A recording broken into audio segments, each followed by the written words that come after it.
بسم اللہ الرحمن الرحیم۔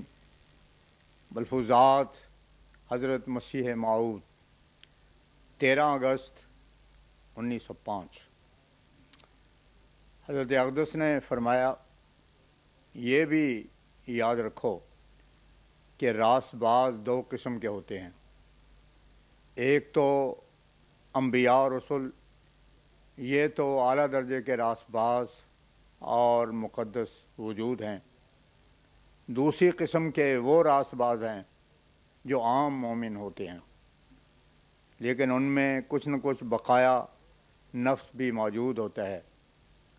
ان دوسرے درجے کے لوگوں کو بھی اللہ تعالیٰ کچھ نہ کچھ خوارق کا حصہ دیتا ہے، لیکن بڑے نشانوں کے مستحق وہی قوم انبیاء و رسول کی ہے جو کسی صورت میں بھی خدا تعالیٰ کے غیر کا جلال نہیں دیکھ سکتے۔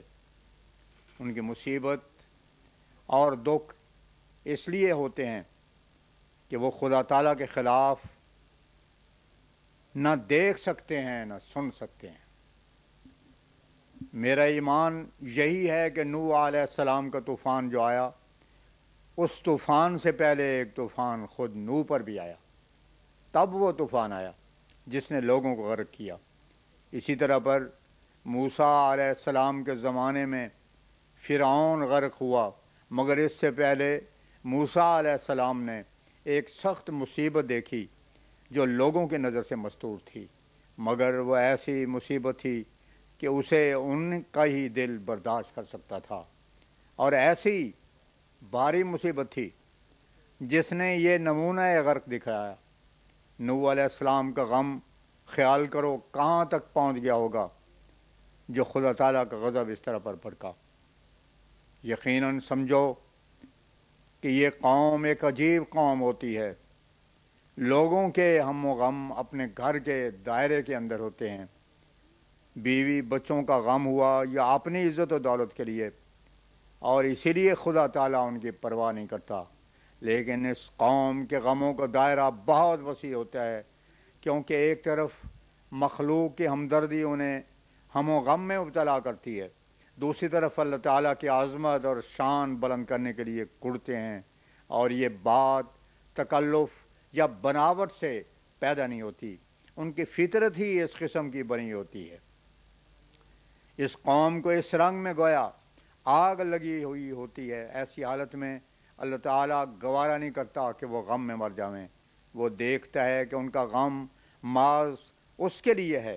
ان سے اگر پوچھا جاوے کہ وہ کیوں اس قدر غم کھاتے ہیں تو بتلا نہیں سکتے، کیونکہ ان کے تعلقات ذاتیہ ہوتے ہیں، اور خدا تعالیٰ کی عظمت کے اظہار کے لیے وہ طبعی طور پر بے قرار ہوتے ہیں، اور اس میں ان کے نفس کا کچھ بھی تعلق نہیں ہوتا۔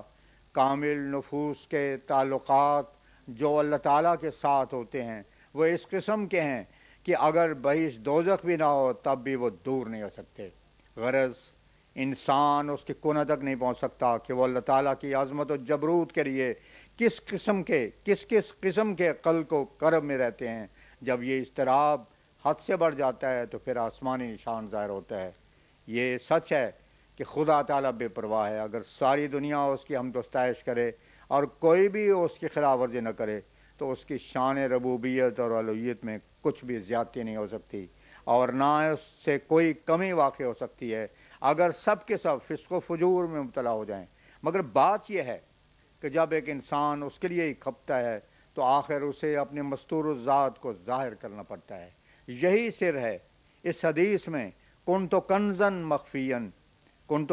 مخفیاً فاحببت ان اعرف، اور یہ اسی وقت ہوتا ہے جب اللہ تعالیٰ کے ماموروں اور مرسلوں کا کرب حد سے بڑھتا ہے۔ انبیاء علیہ السلام کہ مجاہدات کا اتنا ہی نتیجہ نہیں ہوتا کہ وہ اللہ تعالیٰ کو دیکھتے اور پہچانتے ہیں، بلکہ دنیا پر بھی احسان کر جاتے ہیں، کیونکہ اسے بھی دکھا دیتے ہیں۔ پس نرے چھلکے پر کفایت کا لینا کافی نہیں ہے۔ ایسی متاع چرائی جا سکتی ہے، لیکن جو متاع حقیقی اسلام پیش کرتا ہے، جو اس کے اور غیروں میں مابعد امتیاز ہے، اسے کوئی چرا نہیں سکتا۔ یہ بات ہے جو ہم پیش کرتے ہیں کہ خدا تعالیٰ موجود ہے اور اس کے امتیازی نشان ظاہر ہوتے ہیں۔ اسلام کے ثمرات اب بھی ایسے ہی ہیں. اگر کوئی ان پھلوں کو نہیں کھاتا تو اسلام کا کیا قصور؟ طبیب اگر ایک نسخہ بتا دے اور کوئی اسے استعمال نہ کرے تو اس میں طبیب کا تو کوئی قصور نہیں ہے. اسلام میں یہ ایسی نعمت ہے جو کسی اور دین میں نہیں مل سکتی. اسی کی طرف اشارہ کر کے اللہ تعالیٰ نے فرمایا الیوم اکملت لکم دینکم واتممت علیکم نعمتی. المائدہ 4. لیکن یہ نعمت نہیں مل سکتی جب تک اس طرف قدم نہ اٹھاوے، اور افسوس کہ ہمارے مخالف اس نعمت کی طرف متوجہ نہیں. 14 اگست 1905 دربار شام. شیخ عبدالحق صاحب آریانہ مسلم نے اجازت چاہی.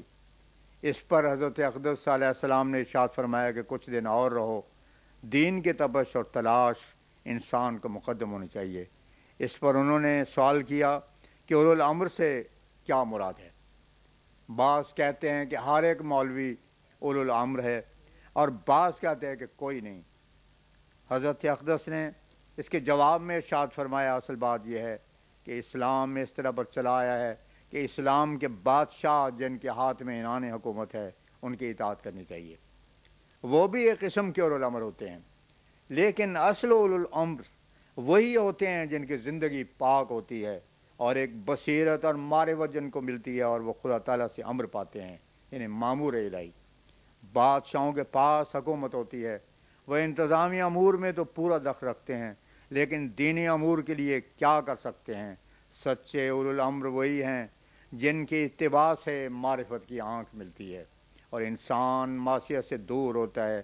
ان دونوں باتوں کا لحاظ اولو الامر میں رکھو. اگر کوئی شخص بادشاہ وقت کی بغاوت کرے تو اس کا نتیجہ اس کے لیے اچھا نہیں ہوگا، کیونکہ اس سے فتنہ پیدا ہوگا اور اللہ تعالیٰ فتنے کو پسند نہیں کرتا.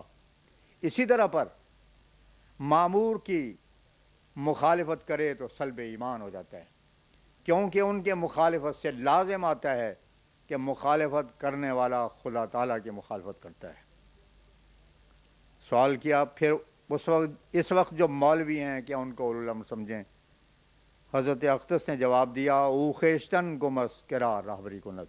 اصل بات یہ ہے کہ جب تک اللہ تعالیٰ کسی کی آنکھ نہ کھولے، آنکھ کھلتی نہیں.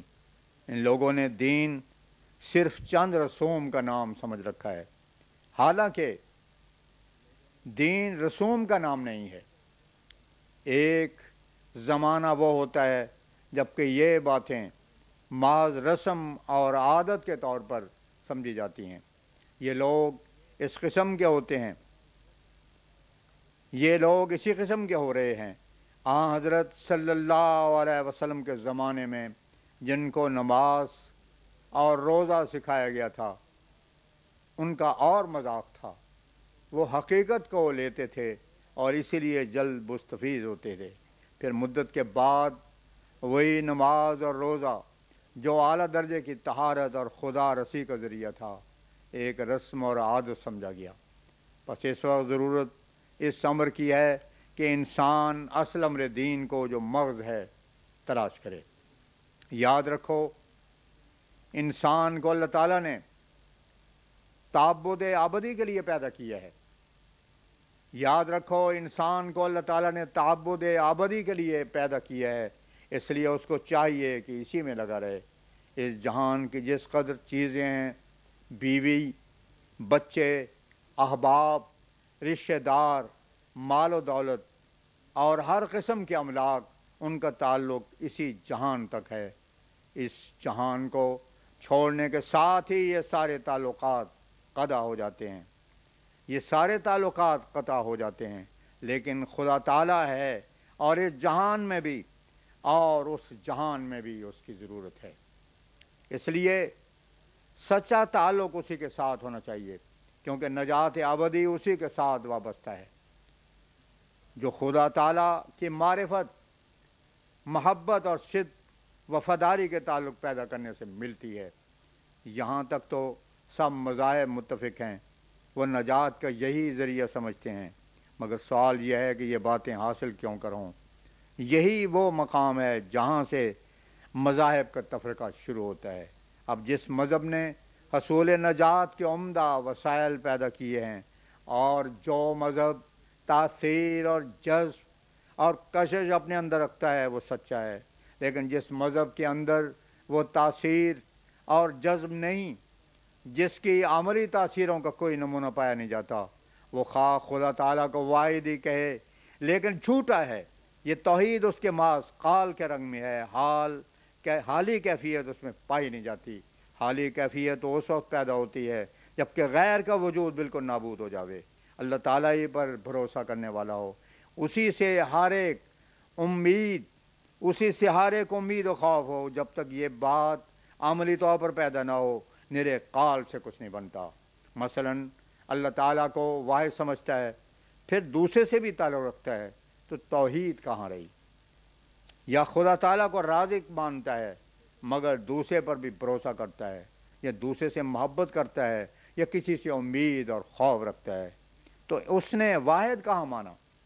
غرض ہر پہلو سے اللہ تعالیٰ کو واحد ماننے سے توحید حقیقی متحقق ہوتی ہے، مگر یہ اپنے اختیار میں نہیں، اللہ تعالیٰ کے فضل اور اس کی ہستی پر کامل یقین سے پیدا ہوتی ہے۔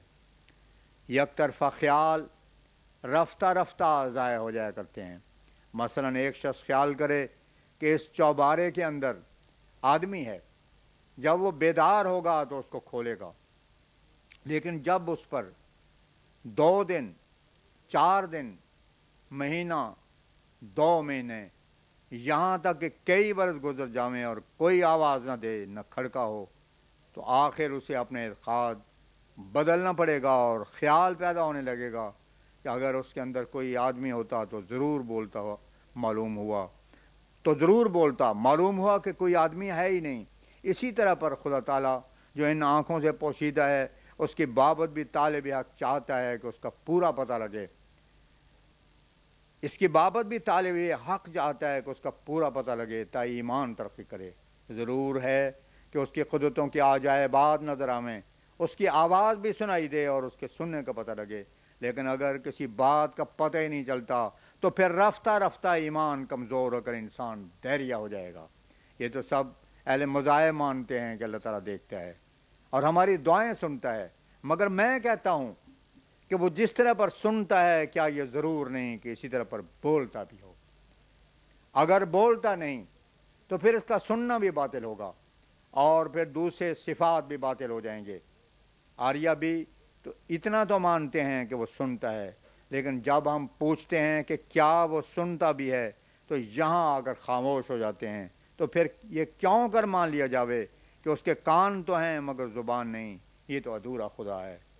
سچا معلم اور مذہب وہی ہو سکتا ہے جو خدا تعالیٰ کی ہستی کا ثبوت دے، جو سننے کا ثبوت دیتا ہے، وہ بولنے کا بھی دیتا ہے۔ اس معیار پر آ کر صرف اسلام ہی ہے جو سچا ثابت ہوگا۔ آریہ کہتے ہیں کہ کسی قدیم زمانے میں بولتا تھا، اب نہیں بولتا، مگر ہم کہتے ہیں کہ اس کا کیا ثبوت ہے کہ پہلے بولتا تھا؟ ایسا ہی عیسائیوں کا بھی حال ہے، وہ بھی اس بات کا ثبوت نہیں دے سکتے کہ خدا بولتا ہے۔